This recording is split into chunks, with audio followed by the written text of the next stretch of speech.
नमस्कार, आप देख रहे हैं इंडिया टीवी। आपके साथ मैं हूं अर्चना सिंह। हाथरस की निर्भया के इंसाफ की लड़ाई में अब सियासत खूब जमकर हो रही है।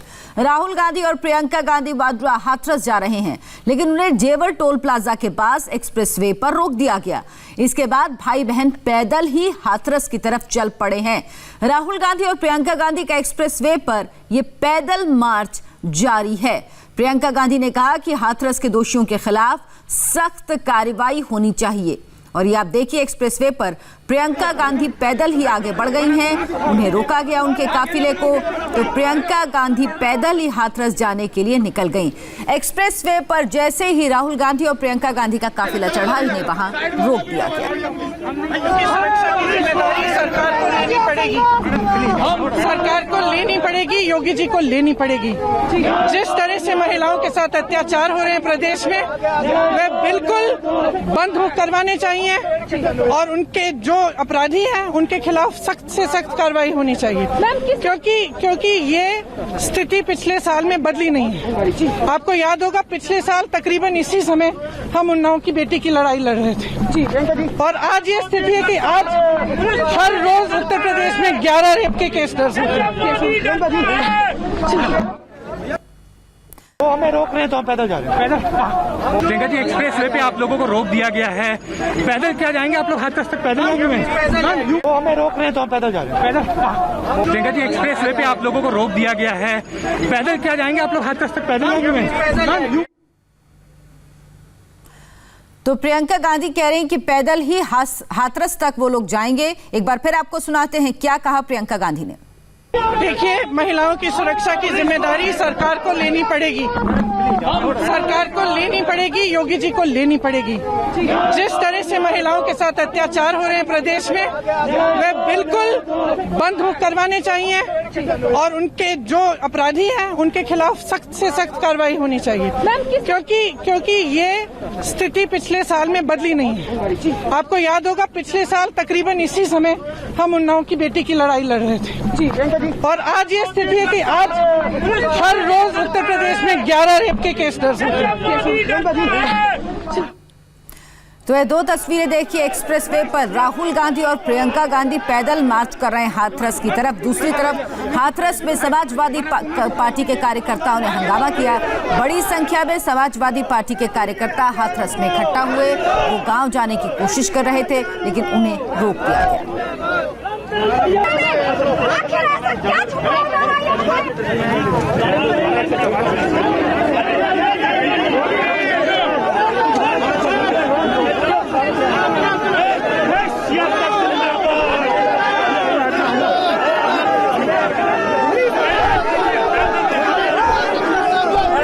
हमारे साथ आनंद प्रकाश पांडे लगातार बने हुए हैं। आनंद, ये बताइए कि अभी क्या स्थिति है? कुछ देर पहले समाजवादी पार्टी के कार्यकर्ता हंगामा कर रहे थे, उन्हें बस में भर के ले जाया गया। फिलहाल क्या स्थिति?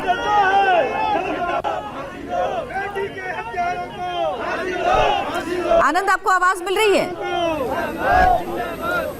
जी अर्चना। आनंद, हाथरस पे अभी क्या स्थिति है? समाजवादी पार्टी के कार्यकर्ता हंगामा कर रहे थे, लेकिन धारा 144 लगी हुई है। प्रशासन का कहना है कोरोना है, इसीलिए बाहर के लोगों की एंट्री नहीं दी जाएगी।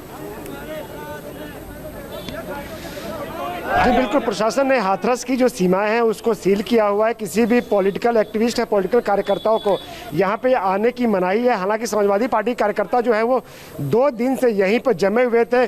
जो बैरिकेड पुलिस ने किया हुआ था, यहीं पर इसके 100 मीटर की दूरी पर वो बैठ के प्रदर्शन कर रहे थे। लेकिन आज जैसे ही उन्हें पता चला कि दिल्ली से प्रियंका गांधी और कांग्रेस पार्टी के कार्यकर्ता यहाँ पर कूच कर रहे हैं, तो ये भी आज एग्रेसिव होगा। और इन्होंने भी, जो पुलिस ने बैरिकेड लगाया था उसको पार करके अंदर जाने की कोशिश की, लेकिन पुलिस ने पहले तो इनको रोका, समझाया, 2 बार इन लोगों को वापस भेजा।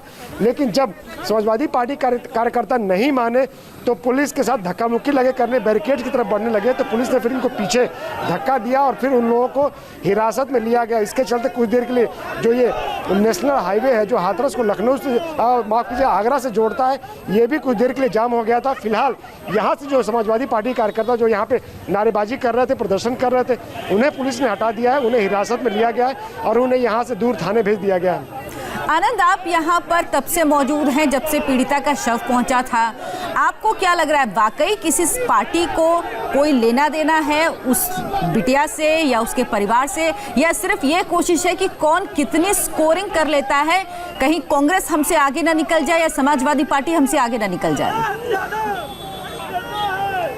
जी बिल्कुल, ये पूरी तरह से पॉलिटिकल स्कोरिंग का मामला है, क्योंकि जब घटना किसी ऐसे राज्य में होती है जो किसी दूसरी पार्टी की शासन वाली सरकार होती तो उसी का मुद्दा बनाया जाता है। अगर खुद अपने शासन वाली सरकार में ऐसी घटनाएं होती है तो उसका मुद्दा नहीं बनाया जाता। ऐसा हमने समाजवादी पार्टी की सरकारों में भी देखा है, कांग्रेस पार्टी की सरकारों में भी देखा है। और यही वजह है कि अगर वाकई इन पार्टियों को चिंता होती, बेटियों की चिंता होती, महिलाओं की चिंता होती, इन्होंने अपने शासन रहते ऐसी व्यवस्था बनाई होती, ऐसा सिस्टम तैयार किया होता कि किसी भी बेटी को, किसी भी गुड़िया को अपनी जान नहीं गंवानी पड़ती, किसी को भी इस तरह की दरिंदगी से नहीं गुजरना पड़ता, और ऐसा किसी के साथ नहीं होता। अगर इन पॉलिटिकल पार्टीज ने, जो भी पॉलिटिकल पार्टीज हैं, इन सब कभी न कभी यूपी में या दूसरे राज्यों में सत्ता में रही हैं, केंद्र में सत्ता में रही है या फिर केंद्र में साझेदारी की हैसियत से सत्ता में रही है। अगर इन्होंने ऐसा सिस्टम बनाया होता, पुलिस और प्रशासन को दुरुस्त किया होता, पॉलिटिकल फैसले नहीं, सिर्फ पॉलिटिकल राजनीति के आधार पर फैसले नहीं लिए होते तो आज ये नहीं होता। ये कुछ और कार्यकर्ता अभी यहाँ पर प्रोटेस्ट करने के लिए आ गए हैं, इसमें एक महिला और बाकी भी कार्यकर्ता ये लोग भी आ गए, तो सबको ऐसा लग रहा है कि ये मौका है अपनी राजनीति चमकाई जाए और राजनीतिक रोटियां सेकी जाए। क्योंकि अगर इन्होंने पहले कार्रवाई की होती, पहले सिस्टम तैयार किया होता जब ये खुद सत्ता में थे, तो आज ये दिन नहीं देखना पड़ता, हर रोज किसी बेटी को अपनी आबरू या अपनी जान से हाथ नहीं धोना पड़ता। बिल्कुल, इसीलिए सवाल ये भी उठ रहे हैं कि राजस्थान के 12 की जो घटना, उसे लेकर कांग्रेस क्यों कुछ नहीं बोल रही है। प्रियंका राहुल के पैदल मार्च पर बीजेपी ने सवाल उठाया, पूछा कि 12 की घटना पर दोनों चुप क्यों हैं। जो भाई और बहन चले हैं दिल्ली से, उनको जाना चाहिए था राजस्थान। राजस्थान तो गए नहीं। वहां पर मैं तुलना नहीं करता कि कभी, क्योंकि ये जो भी है, जहां भी हो, वो जघन अपराध होता है और उस पर राजनीति नहीं होनी चाहिए। मगर जब आप बयानबाजी करते हो तो सरकार आपकी है, राहुल जी, सोनिया जी और प्रियंका वाड्रा जी, आपकी सरकार है। वहां पर दो बहनों के साथ 12 के अंदर जो घटनाएं हुई हैं, घटना खाली एक जगह नहीं, 3 आपके बड़े शहरों में हो रही हैं और आप चुप हैं। ना आपका ट्विटर हिलता है, ना ही आपकी तरफ से बयान आता है, और आप चल पड़े हैं उत्तर प्रदेश के लिए। तो बीजेपी आरोप लगा रही है कि 12 मामले में क्यों कांग्रेस पार्टी नहीं बोल रही। तस्वीरें आप देख रहे हैं यमुना एक्सप्रेसवे की। प्रियंका गांधी और राहुल गांधी पैदल ही निकले हैं इस रास्ते पर। महिलाओं की सुरक्षा की जिम्मेदारी सरकार को लेनी पड़ेगी, योगी जी को लेनी पड़ेगी। जिस तरह से महिलाओं के साथ अत्याचार उत्तर प्रदेश में बंद करवाने चाहिए और उनके जो अपराधी हैं उनके खिलाफ सख्त से सख्त कार्रवाई होनी चाहिए, क्योंकि ये स्थिति पिछले साल में बदली नहीं है। आपको याद होगा, पिछले साल तकरीबन इसी समय हम उन्नाव की बेटी की लड़ाई लड़ रहे थे, और आज ये स्थिति है कि आज हर रोज उत्तर प्रदेश में 11 रेप के केस दर्ज होते हैं। वो हमें रोक रहे हैं तो हम पैदल जा रहे हैं। पैदल प्रियंका जी, एक्सप्रेस वे पे आप लोगों को रोक दिया गया है, पैदल क्या जाएंगे आप लोग? हाथरस तक पैदल जाएंगे? वो हमें रोक रहे हैं तो हम पैदल जा रहे हैं। पैदल प्रियंका जी, एक्सप्रेस वे पे आप लोगों को रोक दिया गया है, पैदल क्या जाएंगे आप लोग? हाथरस तक पैदल जाएंगे? तो यमुना एक्सप्रेस वे पर रोक दिया गया। राहुल गांधी और प्रियंका गांधी का काफिला वो हाथरस जा रहे हैं। उनका कहना है पीड़ित परिवार से वो मिलना चाहते हैं, लेकिन सरकार उन्हें, यूपी सरकार उन्हें रोक रही है। सरकार का कहना है धारा 144 लगी हुई है, हाथरस के अंदर किसी की एंट्री अलाउड नहीं है, क्योंकि कोरोना भी है। इसके अलावा राजनीति ना हो इस मामले में कार्रवाई अभी तक सरकार की तरफ से की गई है। सरकार के अपने तर्क हैं, लेकिन कई सवाल ऐसे हैं जिनके जवाब भी सरकार को देने पड़ेंगे। ये दो तस्वीरें आप देख रहे हैं। एक्सप्रेसवे, यमुना एक्सप्रेसवे पर काफिला रोका गया तो राहुल गांधी और प्रियंका गांधी का कहना है कि वो पैदल ही हाथरस तक मार्च करेंगे, पैदल ही हाथरस तक जाएंगे। दूसरी तरफ हाथरस में समाजवादी पार्टी के कार्यकर्ता जो 2 दिन से मौजूद थे, उन्हें जैसे ये सूचना मिली कि कांग्रेस इस मामले में बहुत एक्टिव हो गई है, राहुल गांधी और प्रियंका गांधी हाथरस आ रहे हैं, उन्होंने भी हंगामा मचाना शुरू कर दिया। बैरिकेटिंग तोड़ दी, जो बैरिकेटिंग लगाई गई थी, अंदर आने से मना किया गया था। बैरिकेटिंग क्रॉस करने की कोशिश की, जिसके बाद उन्हें हिरासत में लिया गया, बस में भरकर उन्हें हटाया गया। ये दो तस्वीरें आप देखिए कि यमुना एक्सप्रेसवे की तस्वीर, दूसरी हाथरस की तस्वीर है जहां पर समाजवादी पार्टी ने हंगामा किया है।